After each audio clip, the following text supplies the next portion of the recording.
de lui, que ce soit sur les questions de harcèlement, de mixité, de laïcité aussi, où il a quand même failli à mettre en œuvre ce qu'on attendait de lui dans la foulée de l'assassinat de Samuel Paty. Au final, Pape Ndiaye, on peut dire qu'il n'est jamais rentré au gouvernement. Il n'a jamais été ministre de l'Éducation. En fait, il est resté universitaire, chercheur et militant associatif, mais il n'a pas été une seule fois ministre de l'Éducation nationale. Pas une seule fois, on a eu l'impression que Pape Ndiaye développait une politique d'éducation capable de pouvoir redresser l'affaiblissement du niveau scolaire, des niveaux des Français dans les différents classements PISA depuis une vingtaine, trentaine d'années. Pas une seule fois, on a vu Pape Ndiaye développer une vision pour l'école, permettre de redresser le niveau de la primaire, du collège, et permettre de se concentrer sur les enseignements fondamentaux, capable de faire en sorte, qui est la mission de l'école républicaine, de transformer nos citoyens, nos élèves, en citoyens éclairés, pas une seule fois. Au final, il est resté militant associatif pour pouvoir critiquer des chaînes de télévision, essayer de censurer la liberté d'expression, voire essayer de faire des passes d'armes à gauche et parler de ségrégation raciale, etc. Mais je pense que ce n'est pas une grande perte, ni pour Emmanuel Macron, ni pour la Première ministre Elisabeth Borne, ni pour nous les Français, et ni pour les enfants qui vont essayer d'affronter une rentrée dans de meilleurs auspices que celle qu'on a pu voir avec Pape Ndiaye lors de la dernière rentrée. Ce que vous dites, William, est très vrai quand il nous critiquait, disons. Pour lui, ça lui permet encore d'étoffer son CV. On rappelle que Gabriel Attal, il a 34 ou 35 ans, pas plus. Hein. Oui, il doit avoir 35, oui. Donc c'est un gros ministère pour lui. Hein. Oui, moi je vois deux points principalement. De toute façon, n'importe qui pouvait remplacer Pape Ndiaye, ce serait forcément une bonne nouvelle parce que c'était la pire catastrophe. Il a 34 ans. Ça peut pas être pire. De toute façon, Pape Ndiaye était le ministre peut-être qui peut battre le record de Belkacem en étant le ministre le plus nul de l'histoire de la Ve République à l'éducation nationale. C'est certainement le cas, dans la mesure où ses premiers mois, il a réussi à foirer sa première rentrée scolaire en n'ayant pas assez de profs et pas assez de cours qui étaient dispensés pour les élèves de primaire et de collège. On a oublié le job dating des profs. Il a commencé comme ça quand même, Pape Ndiaye. Ensuite, après, la difficulté, c'est que de toute façon, quelle est la ligne de Gabriel Attal et quelle est la ligne du gouvernement sur les questions d'éducation ? Est-ce que Blanquer était une anomalie ou est-ce que Blanquer était la ligne majoritaire du gouvernement ? Est-ce qu'on va renouer sur une ligne méritocratique en faveur de la laïcité et en soutenance de certaines visions de l'éducation, c'est-à-dire celles qui se concentrent sur l'acquisition des savoirs fondamentaux. Alors, ou est-ce que c'est la ligne de Pape Ndiaye qui va être poursuivie par Gabriel Attal, mais dans une forme beaucoup plus soutenue, policée et politiquement correcte ? Est-ce que, en gros, Gabriel Attal va continuer la vision de Pape Ndiaye centrée sur la discrimination, la mixité, l'éducation sexuelle, ou est-ce que davantage il va revenir vers la ligne de Blanquer pour permettre de faire en sorte que les élèves puissent acquérir les savoirs fondamentaux et se préparer à l'enseignement supérieur. La philosophie RS qui a été très critiquée, y compris dans la période Covid qu'on a vécue. Est-ce que c'est de bon augure, William Tay, que c'est arrivé ? Ah non, mais moi je suis très pessimiste sur ce remaniement, c'est la catastrophe, pour deux raisons précises. C'est que les gens qui sont mis à des places ne sont pas mauvais en soi, mais ils ne sont pas mis aux bonnes fonctions. C'est-à-dire qu'Aurélien Rousseau est un fonctionnaire, c'est un serviteur de l'État, c'est un haut fonctionnaire énarque. C'est un gestionnaire. C'est un gestionnaire, il aura plus sa place au cabinet d'Emmanuel Macron à l'Élysée que dans un ministère, dans un rôle public, ce qui était reproché à François Braun spécifiquement, dans la mesure où il n'arrivait pas à porter les sujets de santé, à la différence de son prédécesseur, Olivier Véran. Attal a un profil qui est politique, mais l'éducation a besoin de spécialistes, de gens qui connaissent véritablement le sujet. Ça, c'est le premier point, c'est-à-dire que ce ne sont pas les bonnes personnes aux beaux endroits. Le deuxième point que je vois et qui est dramatique, c'est que le problème posé par Emmanuel Macron au début des 100 jours, c'était d'élargir la majorité, notamment à droite, en visant les députés républicains. Est-ce que vous voyez un député républicain être séduit par Gabriel Attal, ancien membre du Parti socialiste ? Est-ce que vous voyez les républicains être séduits par Aurélien Rousseau, qui est ancien directeur de cabinet adjoint de Bernard Cazeneuve, de Manuel Valls et d'Elisabeth Borne ? C'est que des membres du Parti socialiste. Et Aurore Berger, qui a annoncé nommer, était un répulsoire pour l'ensemble des républicains. Elle était républicaine. Oui, mais tous les membres des Républicains, vous le savez aussi bien que moi, de journalistes politiques, il la déteste tous. Gauthier, pour compléter le propos. On a tendance à l'oublier maintenant, de son succès du Grenelle des violences faites aux femmes quand même. C'est elle qui était à la manœuvre. À l'époque, ça avait eu son petit succès quand même. C'était un des grands espoirs de la Macronie, Marlène Schiappa. On avait quand même envisagé, même si elle était très minoritaire, pour qu'elle soit candidate à la mairie de Paris en 2020 en remplacement de Benjamin Griveaux. Elle était une des chouchoutes de Brigitte Macron et d'Emmanuel Macron eux-mêmes. Et ensuite, après, elle devait être une des nouvelles stars. Mais elle fait partie des grands bulets de la Macronie, comme bien d'autres, comme Sibeth Ndiaye, dont le nom, plus personne ne s'en souvient, comme Benjamin Griveaux, comme l'ancienne ministre de la Santé, auquel maintenant, désolé, j'ai oublié ça. Buzyn, merci. Agnès Jonathan. Buzyn, qui avait finalement endossé la candidature à Paris. Christophe Castaner, Gérard Collomb, qui était un grand maire à Lyon et qui a désormais disparu de la circulation. Donc il y a eu beaucoup d'espoir brûlé de la Marconi, ou encore Brune Poirson. Il y en avait beaucoup qui étaient des stars, qui devaient à terme être la nouvelle génération qui devait émerger en politique et dépasser le clivage entre la gauche et la droite pour faire émerger le logiciel macroniste, et qui finalement ont disparu de la circulation. Sur le cas Marlène Schiappa, je pense qu'au-delà de la question du profil et des scandales, c'est que son nouveau poste n'était pas en phase avec ses qualités. Ils l'ont mise à un poste qui était difficile, chargé de l'économie sociale, et c'était difficile de faire exister ce genre de thème, alors que les qualités de Marlène Schiappa étaient davantage politiques pour faire émerger des sujets. Je pense notamment qu'elle aurait été plus habile, par exemple, à l'éducation, à le remplacement de Pape Ndiaye, que sur des sujets qui sont plutôt mineurs, techniques, auxquels elle avait peu de qualité de faire exploiter les siennes, alors qu'elle est plutôt un personnage médiatique, elle a été reconnue comme telle. Dans La République, pour la personne d'Aurore Berger? On a l'impression que le président de la République, à ce poste-là, n'a pas beaucoup de considération pour le poste des solidarités, dans la mesure où il a placé des personnes qui ne le voulaient pas trop. C'était le cas de l'ancien président du groupe LR, Damien Abad, qui avait été exfiltré. Jean-Christophe Combe, je ne sais pas quelles sont les relations avec le président de la République, mais ce n'était pas forcément un des chouchous. Et désormais, Aurore Berger. Le point, c'est qu'est-ce que peut faire Aurore Berger à ce poste-là? Est-ce que c'est pour l'exfiltrer du groupe à l'Assemblée nationale pour davantage tenir le groupe, ou est-ce que c'est davantage pour la récompenser? Je pense qu'au regard des relations entre Aurore Berger et l'exécutif, notamment l'Élysée, c'est davantage pour l'exfiltrer du groupe à l'Assemblée nationale. Quand vous regardez la composition du gouvernement et le remaniement, ce qu'essaye de faire Emmanuel Macron, c'est qu'il sait que ce gouvernement a un CDD au maximum d'1 an en vue des Jeux Olympiques 2024. Donc il met un gouvernement de combat avec que des profils politiques. Attal à l'éducation qui est meilleur que Pape Ndiaye sur le plan politique. Aurélien Rousseau qui est un fidèle d'Emmanuel Macron. Aurore Berger qui est médiatique. Donc il essaie de mettre un groupe de combat en vue des échéances futures, que ce soit les élections européennes ou une éventuelle dissolution, pour essayer de reprendre le contrôle et reconquérir l'opinion publique pour améliorer la cote de LREM, car en cas de dissolution, pour améliorer le nombre de députés qu'il a à l'Assemblée nationale. C'est vrai que du degré de remaniement dépendra l'aveu ou pas de ce qui s'est passé avec les émeutes. Plus on élargit, plus on modifie, plus on dit « OK, on essaie de tirer les leçons de ce qui s'est passé ». Oui, mais pour l'instant, ça n'a pas l'air d'être le cas. Oui. Parce que sinon, Dupond-Moretti n'aurait jamais dû rester. Enfin, il y a plein de ministres qui n'auraient jamais dû rester à ces postes-là, qui ne sont pas faits pour ça.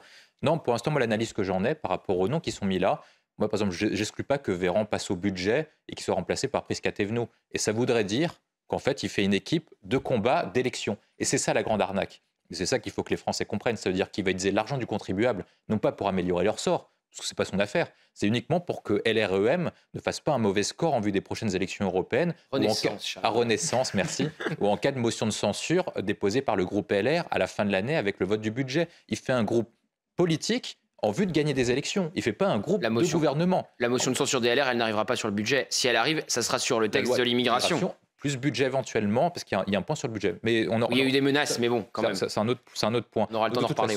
Les menaces sont que, de toute façon, Elisabeth Borne a un CDD. À partir du moment où elle a un CDD, dans la mesure où elle devait partir, elle a juste prolongé son CDD de quelques mois, sa période d'essai. À partir de là, il a mis que des profils politiques capables d'être médiatiques, d'aller à la castagne contre les autres forces politiques en vue de gagner des élections. Mais est-ce que pour autant, ils vont améliorer le sort de l'éducation, le sort des finances publiques, le sort de la justice, le sort de la santé? Je ne pense pas que ce soit le but, et c'est dramatique pour les Français. Rameuter les troupes pour faire présence et voter en temps et en heure. Petite réaction, William. Dessus, je crois que Sylvain Maillard a à peu près le même positionnement politique qu'Aurore Berger, il vient plutôt du centre-droit.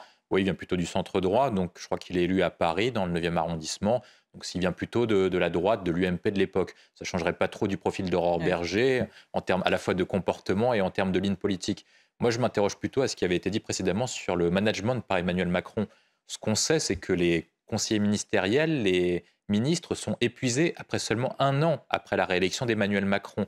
Et on sait aussi que depuis l'annonce des 100 jours, quasiment tous les ministères sont à l'arrêt. Beaucoup d'arbitrages interministériel était bloqué à Matignon. Ça veut dire que pendant ce temps-là, pendant que chacun s'assurait sa propre survie, la France n'était pas gérée. Les problèmes des Français n'étaient pas gérés. Alors qu'on vit une séquence qui est inédite en termes d'inflation, en termes de crise économique, en termes de crise de pouvoir d'achat, notamment face aux émeutes, en termes de sécurité, en termes de flux migratoires et en termes de préparation des Jeux Olympiques. On a une France qui n'est pas gouvernée. Et il faut s'imaginer... Moi, par exemple, Gauthier Lebret parlait de François Braun. François Braun ne savait, hier soir, il pensait qu'il a encore été ministre. Ça veut dire que son équipe... Non, mais ce matin, sinon il n'aurait peut-être même pas honoré ce rendez-vous. Voilà. Et les différents points, c'est-à-dire que les ministres sont mis sous pression encore une fois. Et on sait qu'Elisabeth Borne n'a pas été prolongée parce qu'Emmanuel Macron n'a pas voulu donner ce qu'elle voulait, c'est-à-dire une démission puis une nouvelle nomination. Donc, il sait que c'est une prolongation de période d'essai. C'est-à-dire que vous allez avoir pendant 6 mois, 1 an, des personnes qui vont être davantage préoccupées par leur sort personnel que par le sort de la France. Mais est-ce que la France peut se permettre 6 mois ou 1 an de gestion pareille? Moi, je pense que c'est ça le véritable sujet et je pense que ça pose des problèmes démocratiques et des problèmes de gouvernance qui sont très profonds, alors que la fracture démocratique et la fracture entre les élites et les Français est de plus en plus importante. On l'a vu lors de la réforme des retraites. Évidemment. Non, mais c'est pas ça. C'est parce que moi, j'ai pas les mêmes informations que vous. Moi, ce qu'on m'a expliqué et ce que je sais des deux côtés, c'est qu'il y a 250 députés Renaissance, Horizon, Modem. Voilà. Donc, les Républicains en ont 60.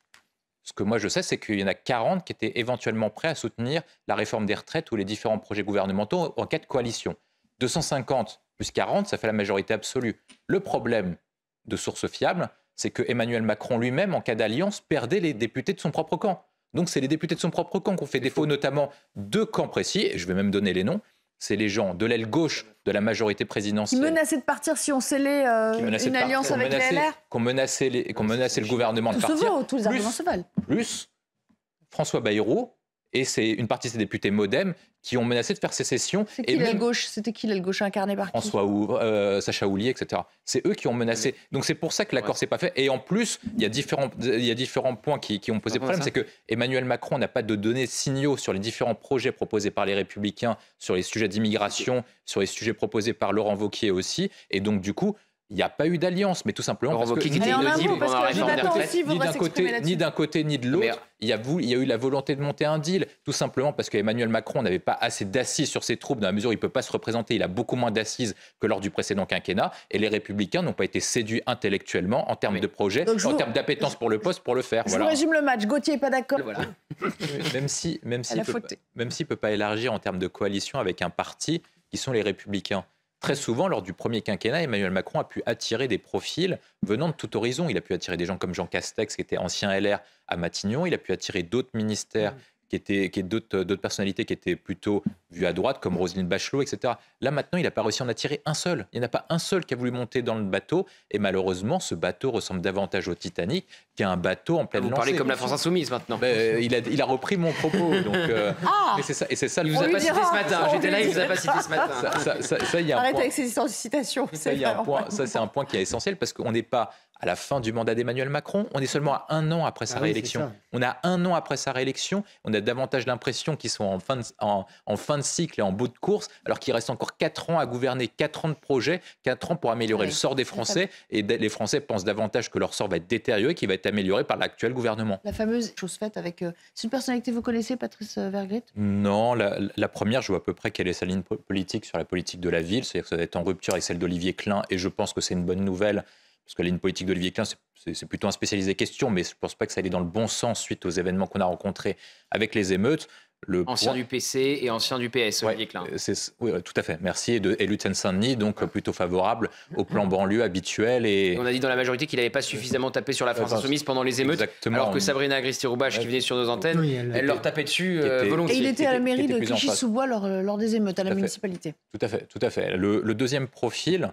Moi, j'ai beaucoup plus de doutes sur le deuxième profil parce que même s'il est élu de Dunkerque et qu'il aurait pu correspondre à un hypothétique ministère de la Ville, politique du logement, je suis beaucoup plus sceptique pour plusieurs raisons. Tout simplement, c'est à cause des défis qu'on rencontre sur le logement. Le logement actuellement est en crise sur plusieurs sujets. Le premier, c'est la question de la construction. Est-ce que le maire de Dunkerque est en capacité d'améliorer l'offre de construction en France en termes de permis de construire, en termes d'offres bâties et de pouvoir relancer un secteur qui est en difficulté et de manière très accélérée avec la crise du Covid. Le deuxième point, c'est que le logement est en difficulté en raison de la crise bancaire que nous rencontrons et le fait qu'il n'y ait pas assez d'offres de prêts. Est-ce que le maire de Dunkerque est à l'aise avec ces sujets pour pouvoir relancer l'offre bancaire et faciliter l'aide aux primo-accédants et de pouvoir relancer un secteur qui est en difficulté? Ça nécessite un peu de technicité. Oui, je pense. Et le troisième point que je vois, c'est plus difficile parmi tout, c'est que l'offre du logement en France est dans une situation très délicate. La France dépense 80 à 85 milliards d'euros sur l'aide au logement. Pourtant, les prix n'arrêtent pas de monter. Vous avez beaucoup d'étudiants qui sont en précarité. C'est-à-dire que l'aide qui est fournie ne permet pas aux étudiants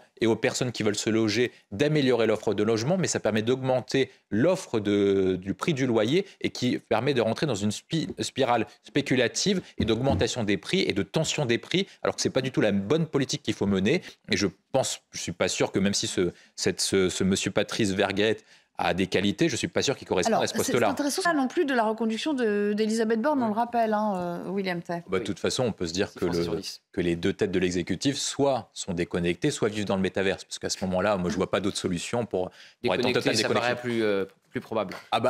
Pour pouvoir s'auto-convaincre de mener une telle bonne politique, je pense qu'il y a des questions à se poser. On peut dire que l'Élysée isole aussi. Il y a beaucoup d'enjeux. Moi, je pense malgré tout, sur ce point de remaniement, c'est que je ne vois pas quel point, hormis peut-être la nomination que fait qu'Olivier Klein soit viré du ministère de la Ville, soit une bonne idée. Le reste des points, je ne vois pas en quoi ça permettra d'améliorer le sort des Français de manière concrète et immédiate. Papendiaï, vous oubliez Papendiaï aussi. Papendiaï, c'est vrai que Papendiaï, c'est un très bon départ.